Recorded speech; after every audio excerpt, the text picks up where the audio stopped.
Yes, good afternoon. I'm Nils. Thank you for taking the time to listen to me. Unfortunately, I don't speak Hungarian, although there are some notes on the slide in Hungarian. That's going to be very interesting if I try to read that. But I'm here to talk about secure remote access in OT environment.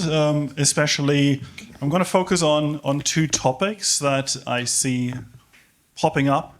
Actually, in literally any kind of customer that I talk to, it doesn't matter if it's energy, if it's manufacturing, if it's wastewater, recycling. Anybody has these kind of issues.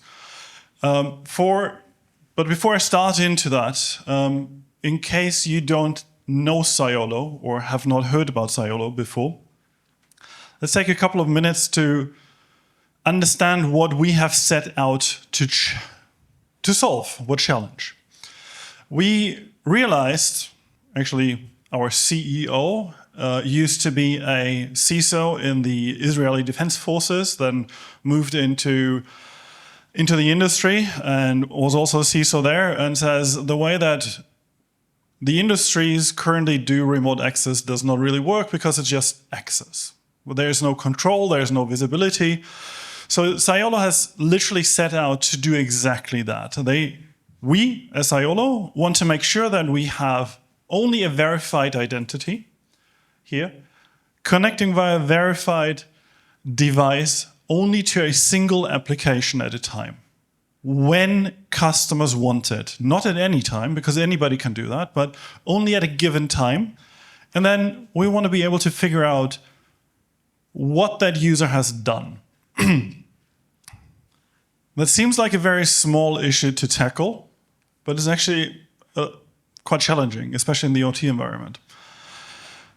If we think about the IT world, we have a lot of established vendors and domains around that we all of a sudden need to incorporate just by simply saying we want to have a verified user connecting via a verified device to know that we can trust that user and device constellation, and then only to connect to an individual application. So what we all of a sudden need is three different domains. The one is identity. We need to figure out who the user is. We need to make sure that it's a strong authentication, because that is hopefully what was also mentioned in the previous talk about NIS2, is one of the requirements that we don't just simply say, Nils can log in with the username admin password 1234. Everybody knows the user credentials, right? But we just assume everybody knows that I logged in as Nils at this moment. So we need to have a strong authentication mechanism. And a lot of the protocols or applications that we speak in the OT world don't understand strong authentication. It's just a username, go through, that's it. We cannot wait for you to type in a multi-factor authentication. Protocol doesn't understand it. We also, now all of a sudden when we're talking about can we trust the device from where a user is logging in, all of a sudden we're in the domain that the IT calls zero trust. There are a couple of issues from an architecture point of view, from my professional opinion, that most of the solutions have, but we need to evaluate the device itself on a continuous basis. It's not good enough anymore that we say, the user logged in this morning at 8 o'clock in the morning, or 8 o'clock in the morning, and we said, okay, user is fine, device is fine, therefore he can do whatever he wants to. We need to authenticate and check the user as well as the device on a continuous basis on every time when an access happens, because something could have happened to the device. That's what zero trust means, and that also applies to the OT domain. The third part is what the IT world calls privileged access management, where it's about if we're having functional users or credentials like admin 1234, we don't want to know, or we don't want to give this credential set to every single user just because they're needing to do something on the machine. So we need to thinking about credential vaulting. We also need to think about the fact that we only want to give access to a user or the user to a certain application in that moment. He should not have access to, or possibility to access that application or that PLC or whatever we're connecting to beforehand. That is important to stop malware, for example, or any kind of side channel attacks. And then, of course, what I said very early in the beginning, actually on the previous slide, is the topic of what has the user actually done? And the reason why this is actually rather challenging in OT environment is not because it's complicated in general. IT has done it for years, but IT has done a tremendously good job in the past 20 years to centralize everything that they do. Well, I have yet to see a fully centralized production environment. If I know one thing from all of my customers, they all have grown historically. They all have distributed networks. They have production sites in different locations. Everyone is unique, or every site is unique. And if you're having a bit of engineering or German engineering DNA in yourself, like I have, I'm German. Germans like privacy. They hate the internet, right? So all of my customers that I predominantly talk to in Germany and Austria and Switzerland say the internet is cool for private reasons, but professional reasons, it's the worst thing that they can do. They don't want to have anything to do with the internet. Ironically, the people in the same companies that run the IT departments usually sit on the other far side over there. They are the ones that say, cloud is the best thing ever. I don't need to worry about rack space. I don't need to worry about power consumptions. Let somebody else take care of that, right? And for me, it's just a little bit more operational expenses, right? Monthly costs that are just factored in. But I don't need to worry about so many things, which I can understand.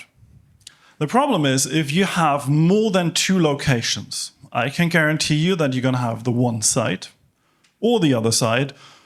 Or if you're lucky and you have somebody really upcoming in the production environment, you sit somewhere in the middle that say, yeah, the internet is cool. I use it at home. I can not fully trust it, but I see the benefit. It can really help us.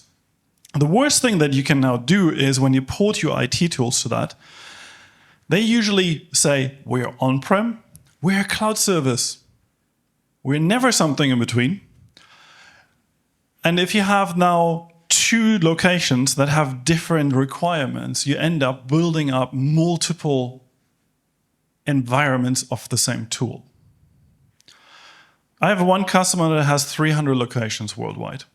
That would mean that they have to spin up 300 different environments, each running an identity provider, a PAM solution, a zero trust solution, just to make it work. And you can imagine the management overhead that is. So that is one thing that Cyolo has actually taken to heart, and we can give you this flexibility to choose which deployment you want to have, and then you have another location that says, oh, but I want the polar opposite. And we say, no worries. We can give you all of that. But you still have a single pane of glass. You have a single UI to do a single configuration change. And that might sound really confusing and contradicting, but it does work. And I've been in IT, or started out in IT actually for more than 25 years ago. Moved over into the OT space, 5 years ago. Up until I met Cyolo, I have never found a solution where I can truly say, me as a technical guy, it is flexible, but it's not complex. And I like it. I have always been a guy that had to spend 3, 4, 5 days on site to, fix something or install something to just get it up and running. Yeah.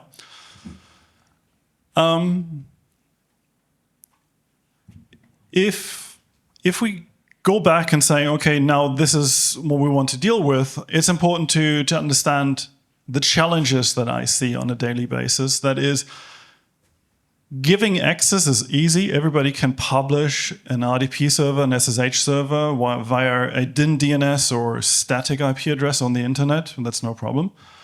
But what about creating visibility, that you know that you have something there? And a lot of customers, when they are simply trying to keep the production up and running, revert to a very simple or rudimentary solution, which is they bring in vendor equipment that might have a 4G, a 5G connection and just simply sit there and you don't know about it. Or they open this inbound connection to a VNC, to an RDP server. And the next thing you know, because you don't know about it, IT doesn't know about it, management doesn't know about it, nobody can configure or can check what people are doing, all of a sudden you have malware in your network. And I also have I like the statement, or the only thing, as I said, the only two words I could understand from the previous talk were NIST2 and microsegmentation. If you have microsegmentation, I love it. I'm very glad for you, because malware, by definition, should not be a big of an issue for you. I have yet to see a customer who has actually implemented microsegmentation in their production network, because usually these networks have historically grown. There are maybe 2 or 3 segments that are connected via a firewall or router, sometimes just a router. I've seen Class A production networks where across the globe, any kind of PLC could talk to any kinds of HMI, just because it worked. It was a requirement back then, and nobody wants to touch it, let alone nobody's allowed to touch it, because maintenance windows are rare. So we need to do something. We need to create visibility without the need to have a lot of changes in the environment. Yeah? So this is exactly where Cyolo comes in. We come in as an additional network component. We bring in 2 different components. One is called the IDAC, the Identity Access Controller, that sits behind the firewall that separates the IT domain from the OT zones. And as I said, it's just another node on the network. Therefore, we don't need to worry about that the IDAC here is not able to reach a PLC, HMI, whatever sensor, whatever you have running that you need access to. From the outside world, we can connect to it via the private gateway. So the IDAC here is establishing a single port from the secure or more secure OT network into the less secure DMZ. That's very important. IT likes that.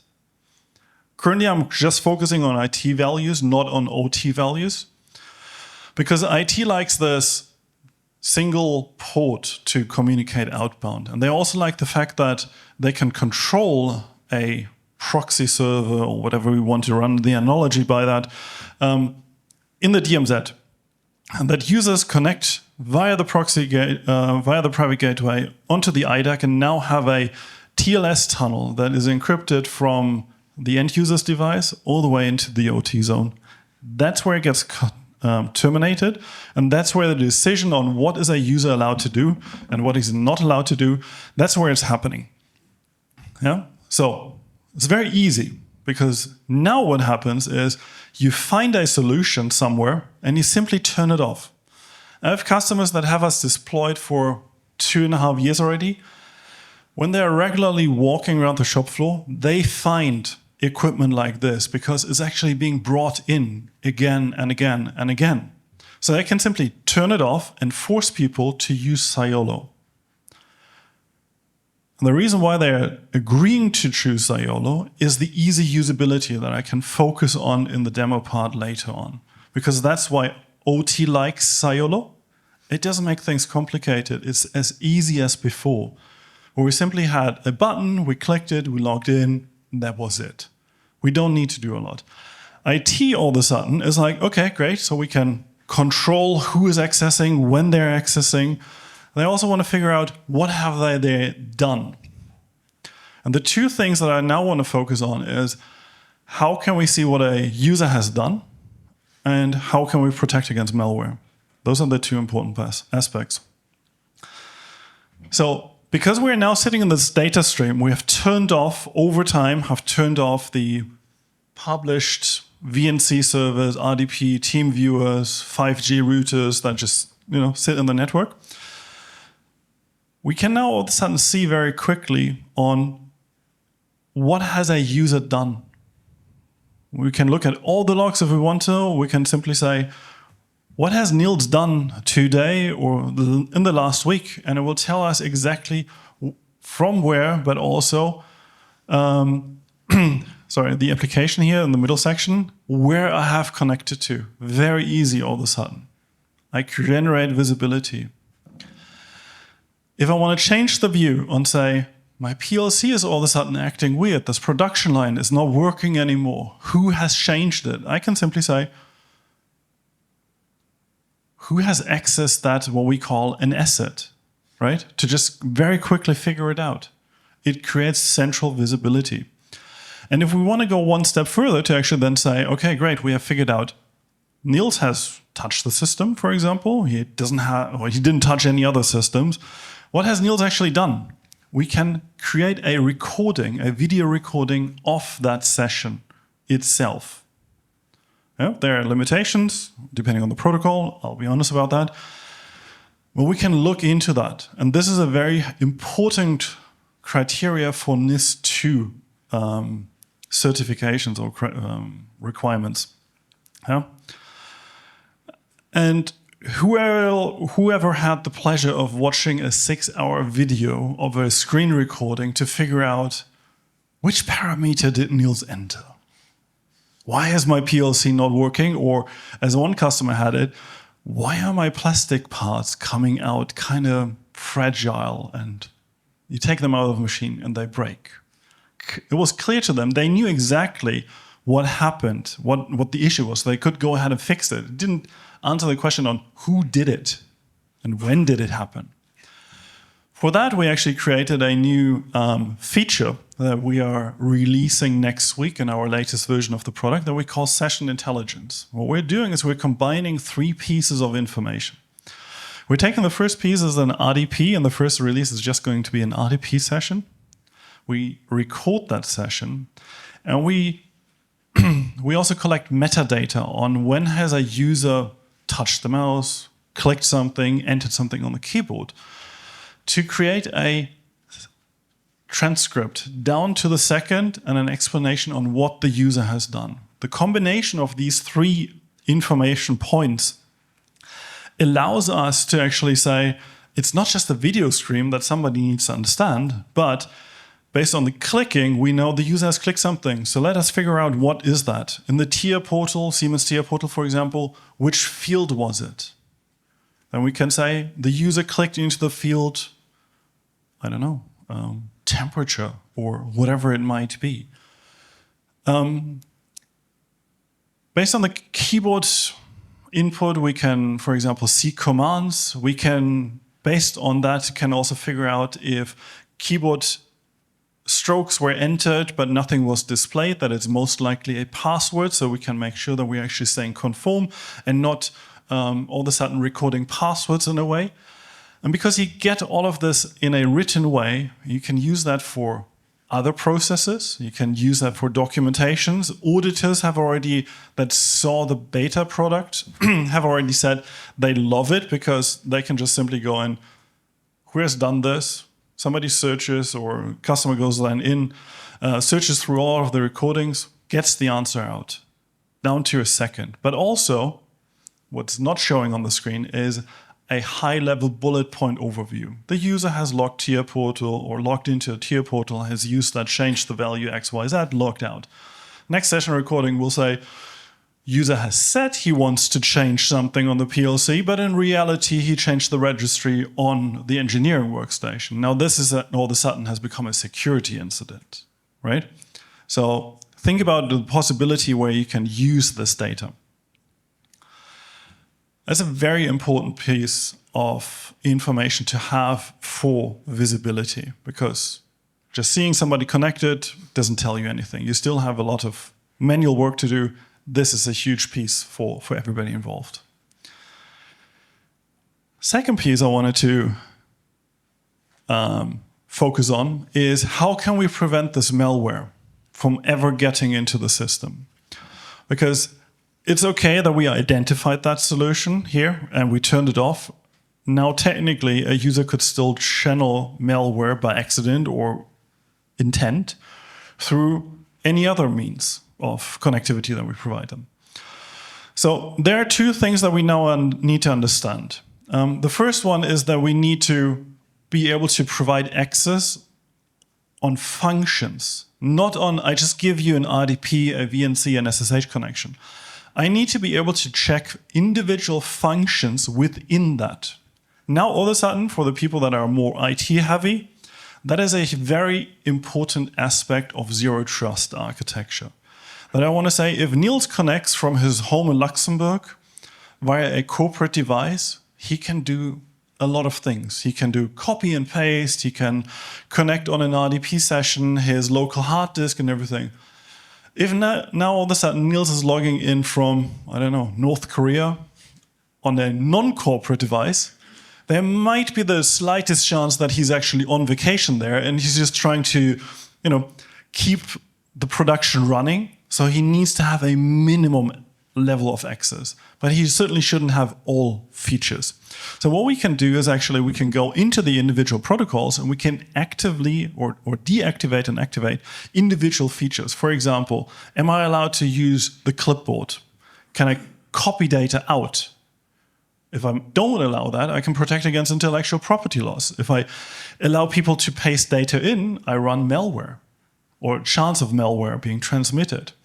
I can lock it down here to simply say, you're not allowed to transmit files, but you're allowed to transmit text, for example.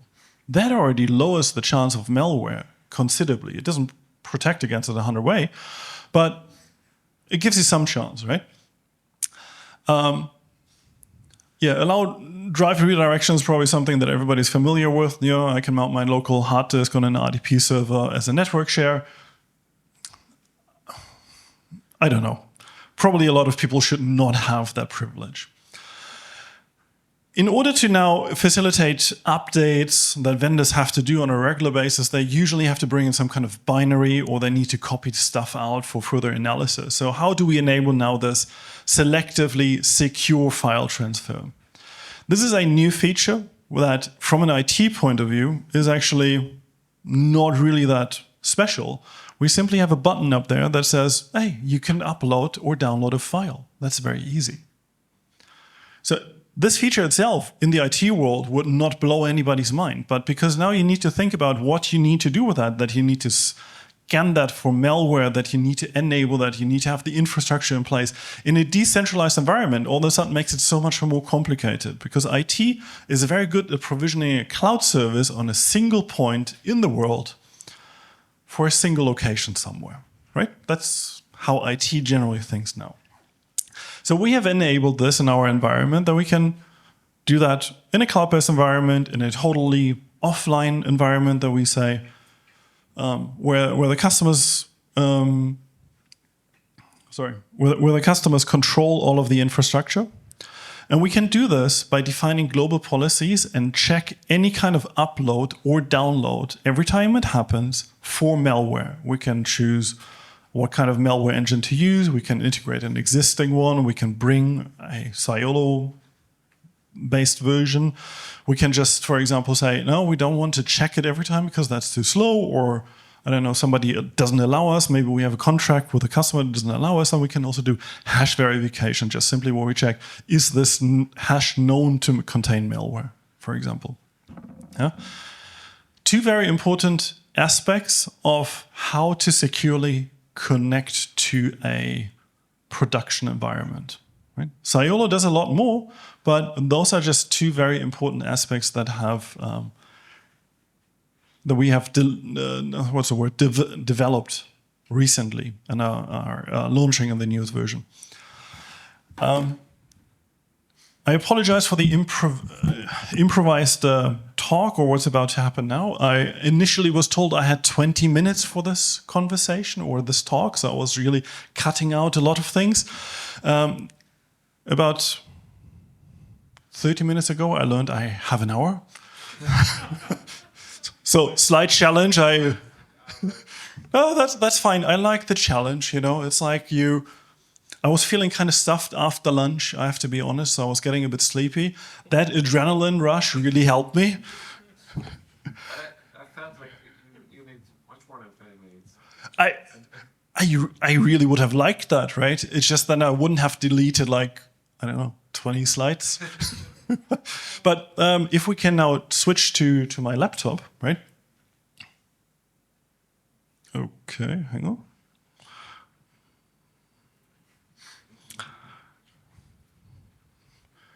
I thought, what doesn't make it also, because I know that you're also suffering from soup coma, what doesn't make it more enjoyable than actually now looking at the live product for anybody that hasn't seen it yet, right? So how can we actually do those things? So what I didn't say, because I went very briefly over the architecture, usually I spend a whole lot more time there, is that Cyolo is a web-based application. What makes us very unique is the fact that we are trying to provide different ways of accessing the OT environment in a secure way, but never without a client. We consider ourselves clientless because we're trying to communicate without any additional software. What vendors, support vendors, don't like is that you say to them, can you please use my VPN client? And I have yet to see a vendor who says, sure, I would love to have the 360th VPN client running on my workstation that for about 360 days of the year I don't need, right? So that's where we're coming from. If a user logs in, and let me just close this recently used tabs, the user only gets displayed the applications. We call them applications. I think it actually should be connections. So let's just call them connections. The user only sees the connection that he's eligible to connect to. Doesn't mean that he has access right now. It means that in theory he can access them. The reason why I have two browsers open is that on the left side, I'm running as an external Nils. And on the right side, you can see that I'm running as a nils@cyolo.io. That also for me means on the right side of the screen is I'm logged in with my Entra ID account. So I have my single sign-on functionality that everybody loves. We have all gotten too used to. The external people, they actually don't live in Entra ID. They live locally within the Cyolo product because we bring our own identity provider. If you have Active Directory, we can integrate with that. If you have multiple Active Directories, we can live with that. We can make it work. That's absolutely no problem. The most important thing is that I'm going to treat the external Nils different than the internal. So when the external Nils says, I need to really access that engineering workstation, that development workstation, that PLC, whatever it is, guess what? Nils external is untrustworthy. He needs to have an explicit approval from an internal person. Yeah. So this is what we call a request form. And Sorry, what about the zombie uprising? I like that. It's finally somebody has noticed that, right? I mean, honestly, who has not thought about it? Like, okay, the zombie uprising is coming, and I very urgently need to connect to that RDP server because I'm pretty sure that changing some setting in my OT environment is going to fix the zombie apocalypse, right? No. Joke aside, we can customize that, right? What I wanted to go through is we need to say, when do we need access? Do we need it for right now, or do we exclusively work with maintenance windows that we might have so we can request an access for the future? And we probably want to force people to also say, why do you need access, regardless of when it is? And I love vendors that have outdated UIs where we can simply say, I need to fix something. Like, this Microsoft server, like the reasons why you need to restart.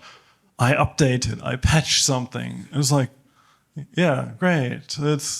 How about something that actually applies to me? My software is frozen. And so I just write in software freeze, reboot. Germans have a saying, reboot tut gut. A reboot does you good or your system good. That's what Germans say. I would love to have that in there. I can't, right? So the point here, where we have the zombie uprising in there, we can customize it and we want to show people. And actually it shows me who is paying attention in the audience. So I think I identified 3 people who did pay attention. Thank you. Yeah. So we're just going to simply say, yes, the zombie uprising is there. And that's the reason why we need to connect. The second part here, we're just going to ignore for now. I will circle back to that. Important thing is, I don't have access yet. I need to get an approval. Guess what? The internal Nils is the approver. So he can go to supervisor and he sees this request now. I can see which user wants to connect to what application for which time frame. In this case, it's empty, so it's for right now. The justification, I can press the green button or the red X. Green means yes, I approve. Red means no, I don't. The same time, if I configure the system correctly, this exact same information goes out via text message or WhatsApp and via email. That means that the people who usually run around on the shop floor, if they're having a work phone or a private phone, can approve this connection directly from there. They don't need to go in, log into a computer, look at something. They can approve that access request right there from their phone. Works great for when you're working 24/7 or operations are 24/7 and you're working in different shifts or you have on-call people. I have one customer that you probably all know that produces chocolate, and they gave me a really cool example of why this is a really important feature for them. And the story goes like this. So they produce chocolate, right? And it comes out and is being pressed into shape, and it's still warm. They pack it, they put it on a pallet and move it over to another storage facility where it can control, in a control environment, cool down. Because if chocolate cools off very quickly, it apparently gets white or wrinkly or something. It doesn't look appetizing anymore. This pallet weighs about 300 kilos and moving with 10 meters a second.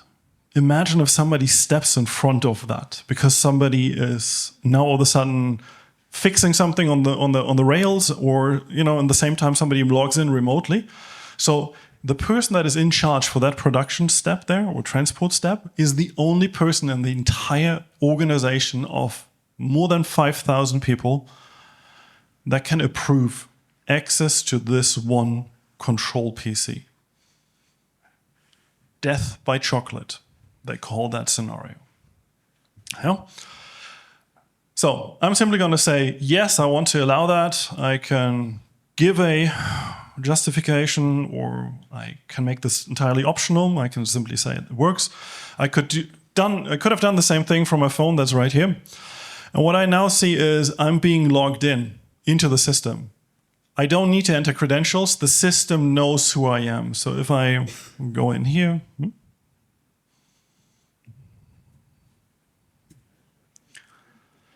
and say, who am I? It doesn't work really good if I only have one hand here. So I'm being logged in as a local administrator. This is the typical use case that we have local credentials, right? We don't want to share these credentials with 5,000 users, as I said before, so the system just simply logs in the user. If we have personal users in the OT environment, I love it. We can handle that. We can simply say, Nils, instead of typing in your password every single time, just give us this. Give us your password, we store it for you, we use it for you, so you don't need to enter it. It's a comfort factor. And in here, all of a sudden, I'm in my PLC studio. I can do whatever changes I want to have. You can see the watermark up here. The session is being recorded. So we have this detailed audit trail for that. Yeah. And that's why we say it's clientless. The only thing that I need is a web browser. And I can, if you want to, you can come visit me at the booth next door today, tomorrow, right? I can show you it works on my phone. It works on my tablet, it works on my phone. Just need a HTML5-based browser. That's how we give access. That's why it's easy. I need to log in, I press a button, that's it. OT loves it because it's not complicated. OT production people, maintenance people, they like it. Internal people that are thinking about control and what has happened and how can I control this person that is now all of a sudden coming remotely and not via physical anymore, they can actually join the session and having a live look on what that person is doing. So you can see my mouse is here on the top right. I can now click in here. I can interact with the session if I give that permission. I can also give permission just to say, you are just allowed to observe, but not to interact, right? We can give different levels of supervision, we call it. And last but not least, in case we do see something that the external Nils is doing that we don't like, we simply say, you know what, that's it. Before you crash my production, I'll just kill the session. And now this user, the external Nils, would need to go through the entire reauthorization process again. This is the different scenario than if, for example, I have a network crash. The system can tell the difference. Have I been disconnected, fully disconnected? Have I timed out? Or was it a network interruption? If it's a network interruption, I can just click the button and I continue to work. That's not a problem. Huh? If I, as an internal user, now said, okay, great, I disconnected the external Nils, but I really would like to know what he has been doing, right? It's very easy. Let me just expand this window. We go to the recording session, and here we have this entire list of sessions that have been recorded. For me, we can set it up in case anybody in here in Hungary is worried about data privacy, that only certain people can only see certain recordings. It's a very German thing, I know. We can make that work. We can say the person or only a group full of people, for example, can supervise this chocolate express, right? What they have been doing, and other people can only see, for example, the weighing station. We can make that work. So in this case, I can see everything. I can download recordings. I can simply play them back. I can, fast forward to the sections that I want to. If it's an SSH session, I can already search through that. I can search through input and output. And as I said, the transcript feature will be available actually from next Thursday onwards to our customers. Yeah. I think the idea got really clear that we can do a lot of things in the web browser. And I'll be precisely, we need to now think about protocols. Which protocols am I connecting to and using for connection? The ones that we can use in the web browser are RDP, VNC, SSH, Telnet, HTTP, HTTPS, and SMB.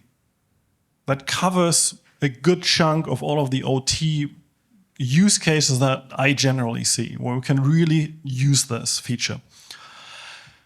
Then we also have the option, if I just, let me just now focus on the internal Nils. For example, if I now would connect to this engineering workstation, we saw this little window here. So what we also have the possibility is to go native mode. So if you're having an RDP or an SSH session, we can use the Cyolo infrastructure as a proxy. So you can use your local tools to connect to the OT environment. It's still clientless because we didn't deploy any kind of additional code. This is very important because it's also the basis for the next feature that I want to show. I generally by now have somebody that looks at me very strangely and says like, can I ask a question? Can I ask a question? So how about when my application actually needs to run here on my computer that a lot of support vendors have? They are being tasked to take care of the PLCs and God knows what, and need to have this proprietary software. I have one customer, and I actually thought it was funny. TX1 has this little windmill next to me on the stand, right? So Vestas, it's a windmill producer from Denmark. And I'm currently working with one customer who says, I have exactly that. I have exactly that windmill, and that windmill is being controlled not by a web UI, but by a piece of software. And that piece of software is using, so the number, 109 different ports. You need to open up 109 different ports to be able to control how quick a windmill spins. I don't know why, but that's how it is, right? And of course, that software, that's a fat client, so it would run here. In my case, I call this the MQTT broker. Yeah? Probably a lot of you are even more familiar with it than I am. For me, it's just a representation. It can be a Siemens tier portal, can be a B&R automation suite, could be a Rockwell Studio 2000, right? It's a piece of software that needs to run on your computer because alternatively, it would run on a jump server. And nobody wants to maintain that on the jump server because especially Siemens is known to be like, I have this one special build that I can use for that one PLC over there. All of the other 500 PLCs in my environment, they use a different version, right? And then I upgrade something and all of a sudden, I think I had one customer who says, yeah, he has 28 different jump servers because he has 28 different Siemens software versions and they can never reside on the same system. Yeah. So a lot of my customers actually gotten really clever about this and simply says, you know what? I actually don't interact with that, so I'll make it my vendors, my support vendors problem, right? Hey, you have the license for the software, you take care however you do that. Now all of a sudden we are faced with a scenario, the software is running on their machine and they're not allowed to use any kind of VPN client to connect to my environment. So that usually is the reason why we end up with this 5G, 4G modem that is all of a sudden stuck into my OT environment. At Cyolo, we go a slightly different way. I started my software here, and now I'm going to click on the MQTT broker in the agentless version. And it's going to give me a connection string here, simply a command. For everybody that feels comfortable to read that command, feel free. What I need to do is I need to copy it out, and I open up my terminal, my command shell, my PowerShell, whatever. I type that in, press enter, and now go back into my application and say connect. That's how easy it is. It's still clientless because we did not deploy a single line of code onto the endpoint. Everything that we're basing this on is software that is already there. An SSH client that is ultimately running here in the background is part of a Linux OS, a Mac OS, a Windows OS since Windows 10. You need to actively uninstall the SSH client. So that's how easy we can make it. And in case you're wondering what this command does, let me flag that here in the background. Yeah, there are a couple of things to this. This long cryptic piece is just a token that we generate that is valid from my system and only my system alone. So I cannot copy this and send it to Peter, and Peter uses it on his computer. And it contains a unique string that is valid for 5 minutes by default. I can increase that time, I can decrease that time. And what it tells then the system is to say, I want to connect to this remote IP address, 192.168.3.148, on a port that is port 1883. And it opens a tunnel, and on my application actually, in here, I always forget where I can see that, edit connection here. No, disconnect and edit. I need to tell it, and this is the only tricky part in the entire thing, I need to tell the software to talk to itself, to localhost, because that's where my SSH tunnel has its entrance. So I need to tell people, or I give them a PDF with like 3 pictures on it that says, don't connect to 192.168 something, whatever the IP address is, talk to yourself, to your own computer. Once they have understood that, this tool is extremely easy to support. And I actually checked this morning, this Vesta software with 109 ports. It works. It works via this command. The only challenge I had is I cannot show you because the command here that I copy out is so long that it takes up the entire screen. That's the reason why I'm not showing it. Yeah? But it works. It's 100% clientless. And if you're wondering, is that everything that Cyolo can do? No, it's not. We have even more ways to provide you connectivity. You might have noticed that up here there's a little icon. That is our Cyolo Connect agent. So that is actually our VPN client that we can start on demand. It doesn't need to be installed on a system. It can be only started whenever needed. And that fact alone is already a game changer for a lot of vendors that are now saying like, okay, I can keep on working in the way that I was working before. I don't need to install something. I just need to start something. That's cool. I can live with that. The advantage is that you as customers get the full control. You get visibility. You can say when somebody connects to, under which conditions they're allowed to connect to, and you can check what have they done. And I can continue for another 3 hours, depending on which features you need, but I think I'm running out of time. Thank you very much. If this was interesting to you, please come see me. If there are any questions, I'm more than happy to answer them.